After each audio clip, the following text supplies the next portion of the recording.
오늘 말씀의 제목은 성령이 오셨네라는 제목입니다. 오늘 말씀은 드디어 오순절 날에 다락방에 모여 합심하여 기도하던 제자들에게 예수님이 약속하신 거룩한 성령님이 임하시는 것이 나옵니다. 그리고 그들이 성령의 충만함을 받고 성령이 말하게 하심을 따라 다른 언어로 하나님의 큰 일을 말하고 있는 것이 나오고 있습니다. 오늘 말씀 먼저 1절에서 3절까지 말씀을 우리 같이 보겠습니다. 제가 읽겠습니다. 오순절 날이 이미 이르매 그들이 다 같이 한 곳에 모였더니 호련히 하늘로부터 급하고 강한 바람 같은 소리가 있어 그들이 앉은 온 집에 가득하며, 그들이 한 곳에 모였다는 것은 우리 바로 앞에 사도행 1장에 보면 마음을 같이하여 아버지께서 약속하신 성령을 받기 위해서 그들이 합심하여 기도했다는 것을 말합니다. 그렇게 기도하고 있을 때 호련히 하늘로부터 급하고 강한 바람 같은 소리, 다른 번역 성경에는 하늘로부터 세찬 바람 같은 소리가 있어 그들이 앉은 온 집에 가득했다. 3절 보겠습니다. 마치 불의 혀처럼 갈라지는 것들이 그들에게 보여 각 사람 위에 하나씩 임하여 있더니, 여기 보면 하늘로부터 급하고 강한 바람 같은 소리가 있었고 마치 불의 혀처럼 갈라지는 것들이 그들에게 보였다.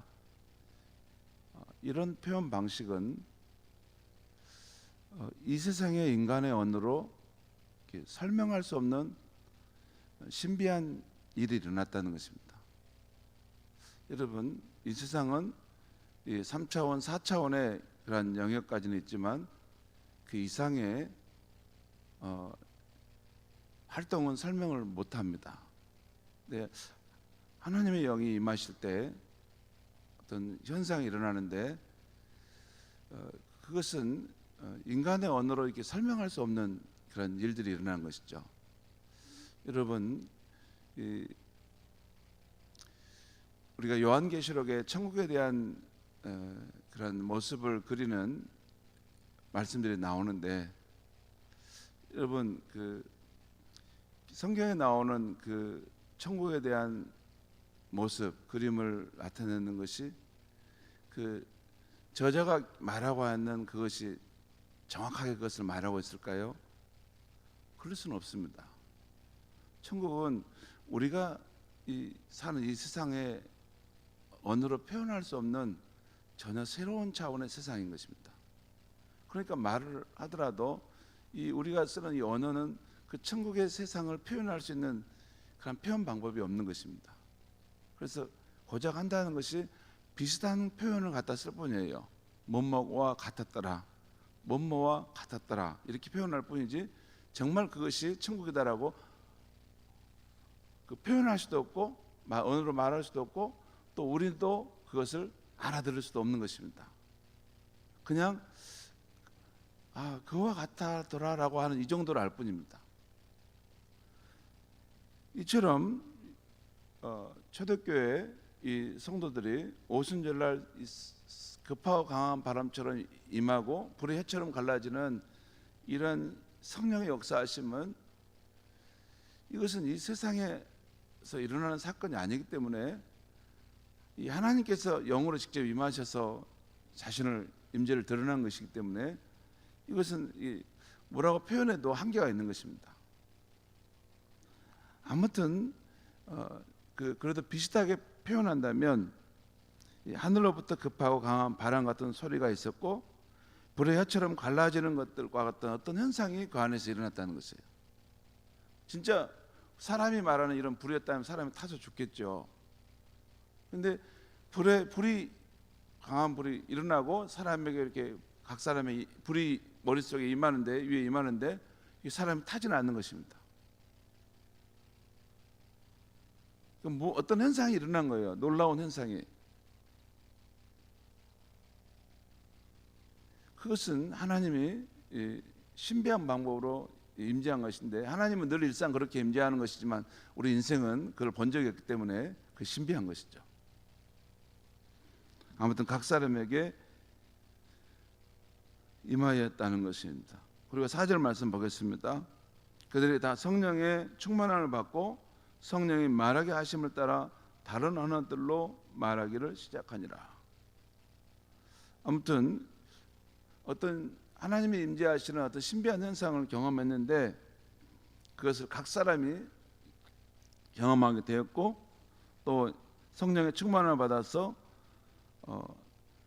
성령이 말하게 하셨다는 거죠. 성령께서 말하게 하심을 따라 다른 언어로 말하기를 시작했다. 성령께서 주도하고 계시다는 것이죠. 그러니까 사람이 주도하는 것이 아니라 성령이 주도하셨다는 거예요. 주도하게 하셨는데, 그래서 각 사람이, 제자들이 다른 나라 언어로 말하기 시작했다는 거죠. 그러면서 그 당시 오순절날 예루살렘에 와서 하나님께 예배드리고자 했던 경건한 유대인들, 천하 각국에서 모여 있는 유대인, 그 흩어져 있던 그 유대인이 있는데, 그들이 예루살렘에 왔는데, 그들이 이 제자들을 통해서 성령께서 말씀하시는 하나님의 큰 복음의 말씀을 듣게 되었다 하는 것이 오늘 본문의 이야기입니다. 오늘 사도행전 2장에 나오는 제자들에게 성령이 강림하신 이 사건은 다음과 같은 뜻이 있다고 하겠습니다. 한 두 가지 정도만 제가 지금 말씀드리겠습니다. 첫째, 성령님이 이 세상 가운데 편만하게 활동하시는 새로운 시대의 시작을 알리는 사건이었다는 것이죠.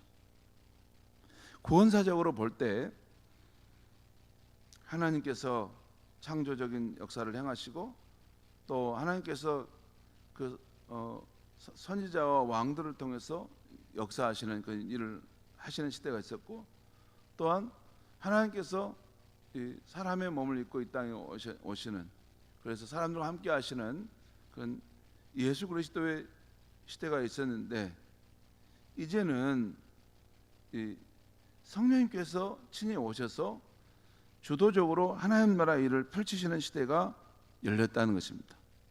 이것은 오래전 구약 선지자들의 약속이 성취된 사건이고, 우리 주 예수님이 하신 약속이 성취된 사건입니다. 내가 이제 아버지께로 가게 될 것인데, 아버지께 구해서 보혜사 성령을 너에게 보내줄 것이다. 그분이 오시면 그분 안에서 너희가 내 안에 있고 내가 너희 안에 있는 것을 알게 될 것이다.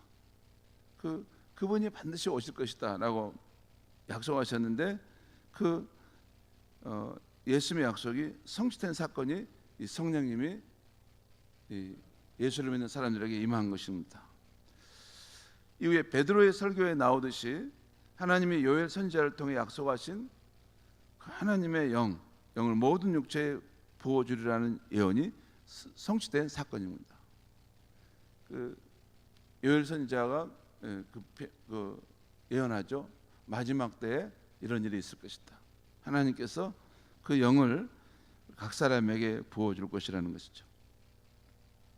이후에 이 성령의 오신을 성령 강림하는 이 사건 이후에 개인이나 공동체가 성령을 받거나 충만해지는 일이 일어나게 됩니다. 그래서 계속 사도행전에 보면 이 제자들이 모여서 기도할 때 다시 또 성령의 충만함을 받고 그 능력 가운데 서게 되는 것이 계속 나오죠. 여기 3절에 보면 불의 혀들이 혀와 같은 것이 각 사람 위에 하나씩 임하였다 하는 것이 나오는데, 불의 혀와 같은 것이 각 사람이 하나씩 임하였다 하는 게 나오는데, 이 말씀은 성령님이 각 사람에게 개별적으로 임하신다는 그런 의미입니다. 성령님이 예수를 믿는 각 사람에게 개별적으로 임하신다는 것을 말하는 것이죠.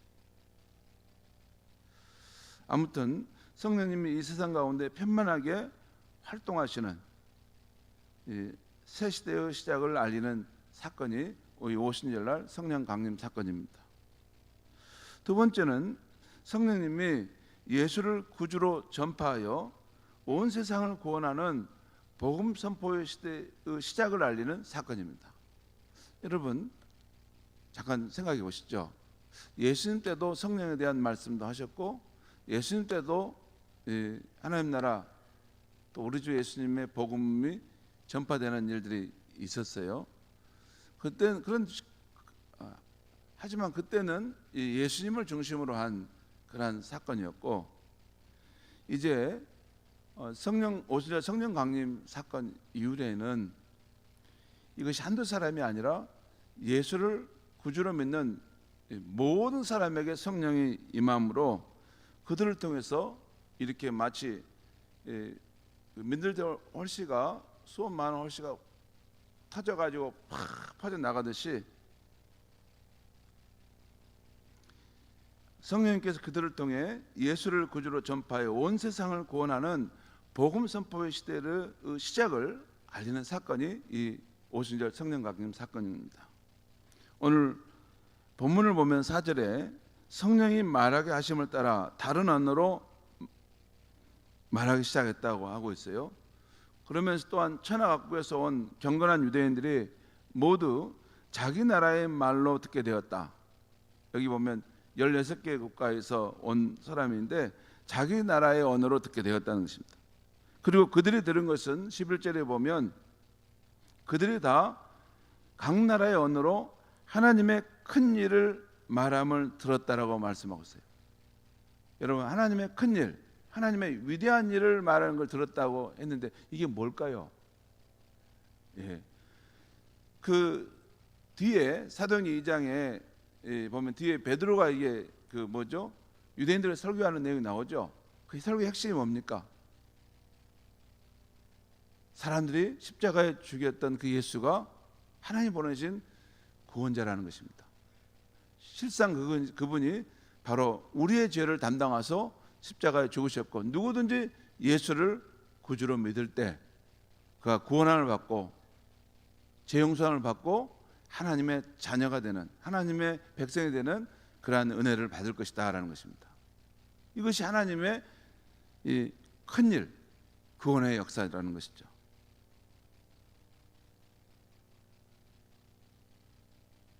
그러니까 오늘 오순절날 성령님이 강림하여 제자를 통해 나타내신 일은 각 나라와 족속과 언어의 장벽을 뛰어넘어 온 세상 사람이 예수 복음과 하나님 나라 안에서 연합하게 될 것이다.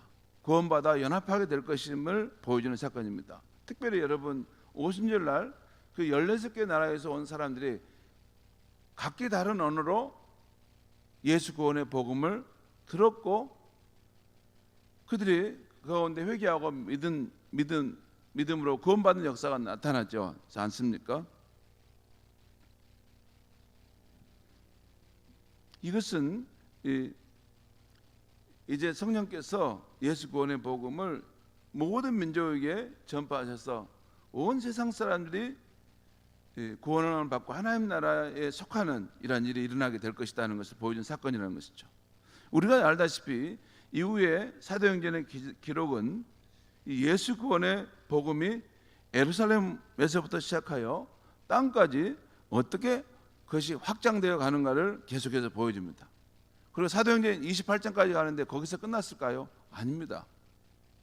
실제 교회 역사는 사도행전이 끝난 이후에도 계속해서 예수 구원의 복음은 온 유럽을 향해서 펼쳐갔고, 나중에 그것이 아메리카로 전파되고, 그것이 또 계속 돌아서 이 한국 땅에도 복음이 전파돼서 우리도 이 성령의 구원의 역사에 동참하게 되는, 은혜를 받게 되는 시대를 맞이한 것이죠. 그렇게 복음의 역사는 확장되어 요한계시록 7장 9절의 말씀대로 모든 나라와 족속과 백성들이 각 나라의 방언으로 하나님과 어린 양 예수 그리스도, 우리를 구원해 주신 예수 그리스도를 찬양하게 되는 그 날에 완성된다는 것입니다. 성령께서 이 예수 구원의 복음을 온 세상에 전파해서 마지막까지 하나님이 택한 그 백성 한 명을 구원할 때까지 끝까지 이 복음이 계속 전파되는 일이 일어날 것이라는 것입니다.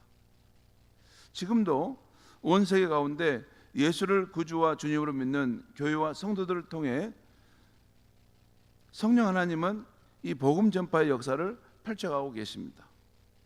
성도 여러분, 지금은 성령님이 주도적으로 각 사람에게 임하는 시대입니다. 그래서 여러분, 분명히 말씀드리지만 내가 이렇게 하나님 믿고 예수를 믿는데 성령의 세계에 대해서 모르면 신앙이 절대 성장하고 깊어지지 않습니다.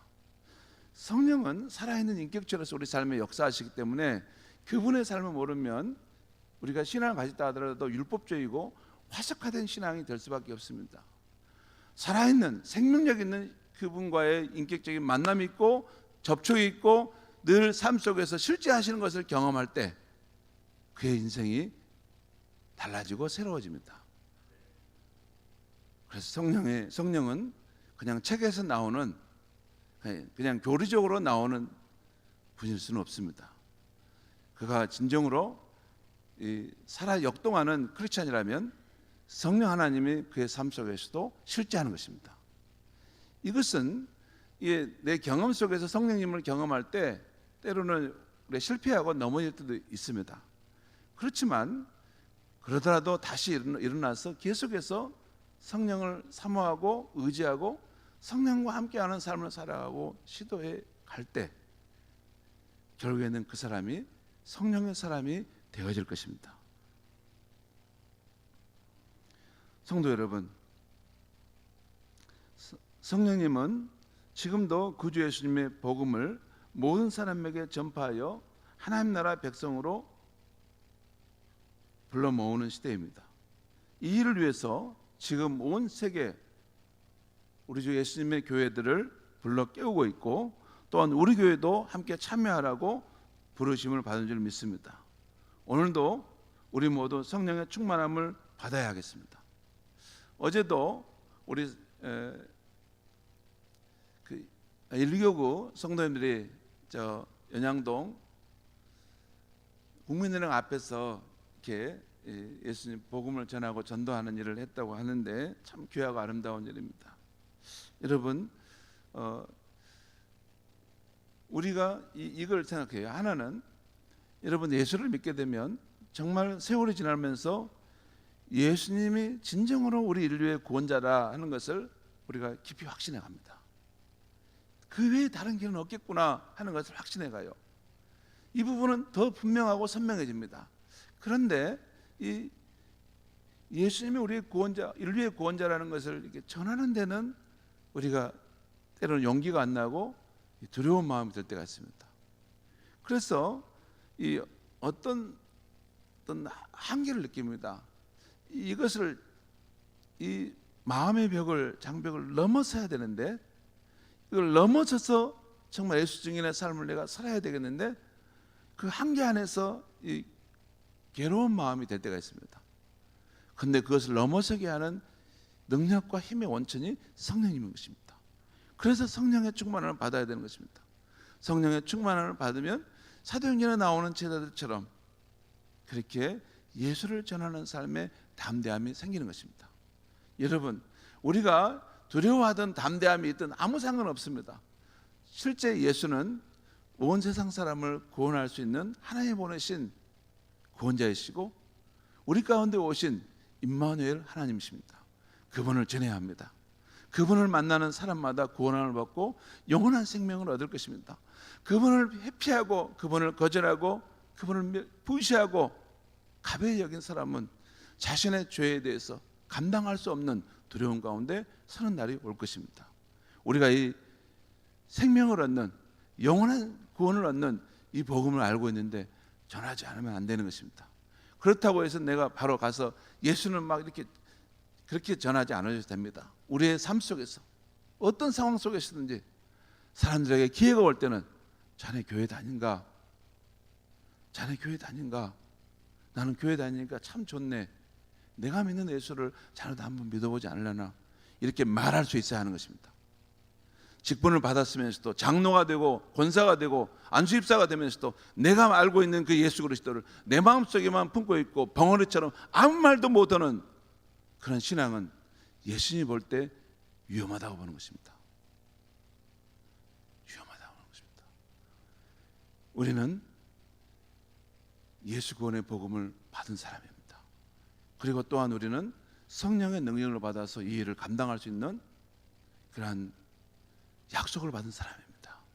우리가 성령을 받았고 더 성령의 충만함이 필요하다면 구하시기 바랍니다. 그리고 하나님의 능력 안에 사로잡혀서 우리의 소임을 다 감당하는 아름다운 신앙인의 삶을 살게 되기를 바랍니다. 기도하겠습니다.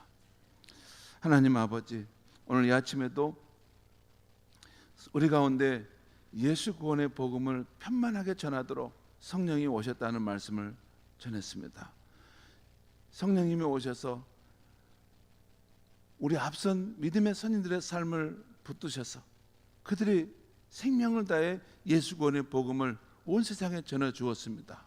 그래서 그 복음이 유럽을 넘어 아메리카로 넘어가고 또한 우리에게도 대한민국에 사는 우리에게도 복음이 전파되어 이 구원의 백성이 되는 영광을 얻었습니다. 하나님 아버지, 지금도 성령께서 이 구원의 역사에 운동력을 일으키고 있는데 하나님 아버지, 우리가 마음을 열고 믿음으로 참여할 수 있게 해 주시옵소서. 성령의 충만함을 받아서 예수 믿는 이 길 안에 우리 인류가 살 수 있는 구원의 길, 생명의 길, 영생의 길이 있다는 것을 소망 가운데 전할 수 있는 우리가 되게 하여 주시옵소서.